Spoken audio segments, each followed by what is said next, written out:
Eh bien, bonjour à tous et bienvenue sur la chaîne Plein Phare TV. Nous sommes heureux de vous accueillir dans ces studios dans le cadre de nos émissions consacrées au témoignage de ce que le Seigneur fait dans les vies des personnes qui nous entourent. Et aujourd'hui, nous avons le plaisir de recevoir notre sœur Karima qui va nous raconter comment le Seigneur est arrivé dans sa vie, comment il s'est révélé à elle, et puis partager aussi avec nous des expériences où concrètement le Seigneur Jésus est intervenu dans sa vie. Donc voilà, Karima, bienvenue et explique-nous comment tu as rencontré le Seigneur. Alors, je suis née dans une famille algérienne. Mes parents sont musulmans, pratiquants, et j'ai toujours été baignée dans la foi. Voilà, je croyais en un Dieu. Donc, enfant déjà, je croyais en Dieu, mais je ne me posais pas plus de questions que ça. C'est ça. Et à l'âge de à peu près 12 ans, j'ai eu une rencontre particulière, une rencontre avec le Seigneur Jésus au travers d'un film.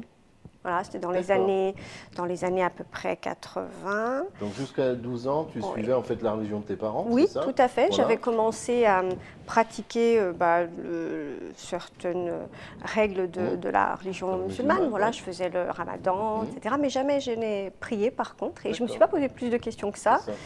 Et puis donc j'étais fan de télévision. Hein. Ah, voilà. Fan de télévision. Et du coup, le Seigneur savait bien comment effectivement m'interpeller. Et moi, donc, je regardais ce film et j'avais tout un péplum sur Moïse. Je pense que beaucoup ont regardé ces films. Il y avait Moïse, il y avait Abraham. Bon. Et non, et celui que j'ai vu, moi, c'était Jésus de Nazareth. D'accord. Voilà. Et en fait, ça a été le déclic. Jésus de Nazareth, j'ai regardé ce film et je regardais Jésus en me disant « Waouh, ça, c'est le Dieu que je voudrais servir ».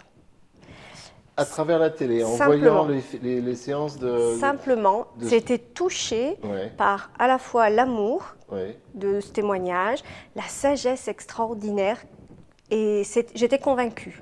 D'accord. Et à cet âge-là, je me suis dit, ben voilà le Dieu tel que moi, je me le représente. Et j'aimerais suivre ce Dieu-là. Ben, ça n'a pas été plus loin que ça. Hein. J'ai eu un coup de foudre. Il faut appeler un chat un chat. Voilà. Ça s'appelle un coup de foudre. Ouais. Un coup de foudre au travers ce film. Et j'avais 12 ans. Bon, et puis ensuite, voilà, j'étais au milieu d'une famille musulmane. Je n'entendais pas plus parler de Jésus, rien. Et donc, des années se sont passées, à peu près 7 ans. Et à l'âge de 19 ans, donc tout de suite après le bac, je suis allée en Algérie. Et chose extraordinaire, c'est là-bas que j'ai entendu parler de Jésus, et non pas ici. Et dans quelle région d'Algérie sont issus tes parents? Alors à Béjaïa, donc en Petite Kabylie. Petite Kabylie, d'accord. Okay. Et là-bas, en fait, j'ai fait la rencontre de celle qui allait devenir ma belle-sœur, qui est chrétienne, qui elle aussi a été envoyée par le Seigneur en Algérie. Elle s'est mariée là-bas. Et donc je la rencontre et elle me parle de son Jésus. Et curieusement, c'est comme si j'avais la confirmation de ce que j'avais eu à l'âge de 12 ans. En fait, tu t'es rappelé de ton film à 19 ans, tu t'es J'avais rappelé jamais quitté cette... Voilà, tout à fait. Cette représentation, cette image, ce coup de foudre était resté en moi.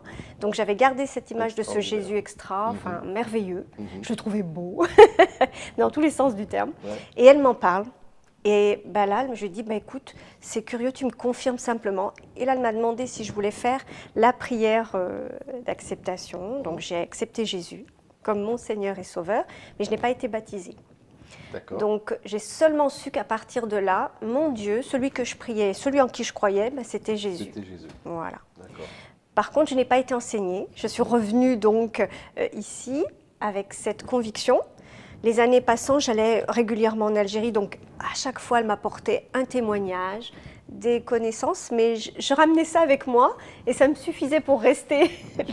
Tu vivais ta foi sur ce que tu avais reçu à chaque fois. Dans ces témoignages à elle. Oui, toujours. Et ces témoignages étaient extraordinaires. Mais en plus de son témoignage, elle me témoignait de la foi là-bas aussi, ce qui était particulière. C'était la vie des cellules, les rencontres avec les femmes, le partage. Et je me disais, waouh, je voudrais vivre la même chose ici. Et en fait, au fur et à mesure des années, donc entre-temps, je me suis mariée donc, avec son beau-frère, qui nous sommes devenus. Donc il y a eu alliance et mariage, du coup, comme ça, on se croisait à nouveau, toujours. Et en fait, je m'apercevais, les années passant, qu'il fallait qu'à un moment ou un autre, j'aille plus loin. Et j'ai voulu, donc, en 2001, j'ai voulu grandir dans ma foi. Mais là, par contre, c'est le premier obstacle que j'ai rencontré là. Le premier obstacle parce que, moi j'allais dans ce chemin-là, mais pas forcément mon mari et pas ma famille. Oui. Et le premier témoignage que je pourrais rapporter de cette rencontre avec Jésus, c'est qu'il fallait qu'il me libère. Et la première chose dont il devait me libérer, c'était une grande peur. Parce que j'avais toujours grandi avec, comme beaucoup de familles musulmanes, on est dans une famille musulmane, oui. On est musulman par naissance, par tradition, et que si on va à l'encontre de ça, on s'attache les foudres de sa famille, voilà. On déshonore sa famille, on entache, oui, sa famille. Le nom de la famille. Voilà. Et ça peut aller jusqu'au rejet, je suppose. Bien sûr. Et ça, c'était quelque chose, du coup, qui me prenait beaucoup. J'avais très, très peur d'annoncer ça. À mes parents en priorité. Oui, parce qu'en plus, tu aimais tes parents, bien il y avait, la vie de famille se passait bien et tout ça. Voilà, aucun problème. Mes parents étaient aimants, enfin, j'ai toujours eu une enfance très agréable, sans problème, sans difficulté. Enfin, j'en avais, mais rien d'extraordinaire. Et rien qui justifiait, en tout cas, que je tourne le dos à mes parents. Par exemple. Voilà, par exemple. Donc, et même mon mari, par contre, savait que j'avais pour Christ donc, cette préférence, mais au fond de lui, il espérait que ce soit passé. Parce que j'avais jamais manifesté une envie d'aller à l'église. Donc ça restait quelque chose de très personnel et secret. Sauf qu'un jour, il a fallu que j'aille plus loin. J'ai bien senti le besoin d'aller plus loin. Prendre position. Tout à fait. Et puis surtout de connaître ce Jésus, d'avancer dans ma foi. Et là, la première chose donc, qui était une barrière pour moi, c'était la peur. Donc finalement, la chose pour laquelle qui a été pour moi une délivrance et une libération, c'est d'affronter ma peur. Et l'affronter, c'est vraiment ça. Comment as-tu fait? Je crois qu'il n'y a pas 15 façons d'affronter la peur, hein, d'affronter voilà, nos démons, entre guillemets. C'est qu'il fallait que je le dise. Et donc, à un moment ou à un autre, Christ m'a amené, à travers de la prière, à aller le dire, à ma mère d'abord. Parce que la première barrière qui devait sauter dans ma vie, c'était celle d'affronter ma mère. Parce que j'aimais beaucoup ma mère. Et l'idée de décevoir ma mère, c'était quelque chose de terrible. Donc, ça n'a pas été facile. Hein. Donc, j'y suis allée. Le jour où j'y suis allée, en plus, c'était un moment où elle était malade. Donc, ça rendait les choses encore plus difficiles. Donc, il fallait que je lui dise. Alors, sa réaction était normale. Pour une femme de son âge, avec ses convictions, c'est qu'elle était en colère. Très en colère. Elle m'a rejetée, donc chassée de la maison. Et du coup, j'ai quitté la maison, mais j'habitais pas très loin d'elle. Mais comme elle était malade, je pense qu'il fallait que je revienne. Donc ça, c'était aussi, je pense, une façon pour le Seigneur de faire en sorte que j'aille jusqu'au bout. Donc, je ne pouvais pas rester loin d'elle dans un moment où elle était malade. Donc, j'étais obligée, le Seigneur me dit, retourne. Donc, je l'ai fait une deuxième fois. À nouveau, elle était en colère. À nouveau, elle m'a chassée de la maison. Et là, le Seigneur m'a dit, tu y retournes une troisième fois. Et toi, quel était ton état d'esprit par rapport à ça? Le fait d'être rejetée, je comprenais. Je savais parce qu'elle était... elle avait été élevée dans la même chose, cette tradition, la peur de l'image de l'autre, du rejet des autres. Elle allait elle-même entacher sa famille. Donc, elle n'avait pas d'autre réaction possible que celle-ci. Je la comprenais à son âge, ce n'était pas possible de faire autrement. Et elle était persuadée d'avoir la vérité, donc elle allait jusqu'au bout de son raisonnement. Et donc, troisième passage? Troisième fois, j'y vais. Mais cette fois, je pense que Christ avait raison de ses résistances. Elle m'a répondu que... ok, elle avait entendu ce que j'avais dit, mais que elle acceptait, mais que c'était pas la peine, qu'il fallait pas qu'elle revienne, que je revienne sur ce sujet et qu'on n'en parlerait plus. Et puis, et voilà, donc c'était le deal. C'est ça, le compromis. Le compromis, c'était qu'elle m'acceptait, je revenais, mais j'en parle pas. Voilà. Et en fait, effectivement, je revenais, j'en parlais pas. Mais elle a vu, parce que c'est pas à moi qu'elle l'a confié, c'est à ma sœur, avec qui elle pouvait dire voilà ce qui s'était passé, etc. Il y avait des choses, il y a des choses dans les familles musulmanes qu'on n'échange pas trop. Il y a beaucoup de pudeur, beaucoup. Et à ma sœur, elle pouvait déverser un petit peu ses inquiétudes, tout ça. Et elle disait, bon, mais ta sœur, je me rends compte que, bon, je suis pas d'accord avec ce qu'elle dit, mais je sais qu'elle a Dieu. D'accord. Et qu'elle croit en Dieu. Donc elle respectait. Elle voyait en moi quelque chose de l'ordre de la foi, une foi sincère. Tu reflétais le fait que tu avais accepté Christ et elle voyait Christ en toi sans pouvoir mettre un nom dessus, en fait. Non. Et surtout, je pense que ça la rassurait parce qu'elle n'était pas certaine que mes frères et sœurs, parce qu'on est quatre enfants, que eux aient la foi. Elle savait que ma sœur, par exemple, elle est athée et elle ne savait pas trop ce que mes frères aînés, on a beaucoup de différences d'âge, et eux pouvaient en penser. Donc elle était au moins rassurée sur le fait que j'étais croyante. Elle n'était pas d'accord sur ce en quoi je croyais, mais peut-être que ça la rassurait. Et en fait, tout au long de ces temps de maladie, elle avait beaucoup de combats avec beaucoup de colère, de haine, des humiliations vis-à-vis de sa famille. Et en fait, moi, je pouvais, sans parler de Jésus, je lui disais et je lui apportais ce que Christ, lui, me disait de la parole. Et je crois qu'elle l'entendait. Et je pense que ça a conforté aussi son idée qu'elle respectait ça en moi. Oui, je pense que les paroles que tu lui as amenées, c'est des paroles de réconfort, de sagesse, etc. De sagesse, oui, pour l'apaiser. Voilà, et qu'elle a peut-être vu les résultats dans sa vie derrière aussi.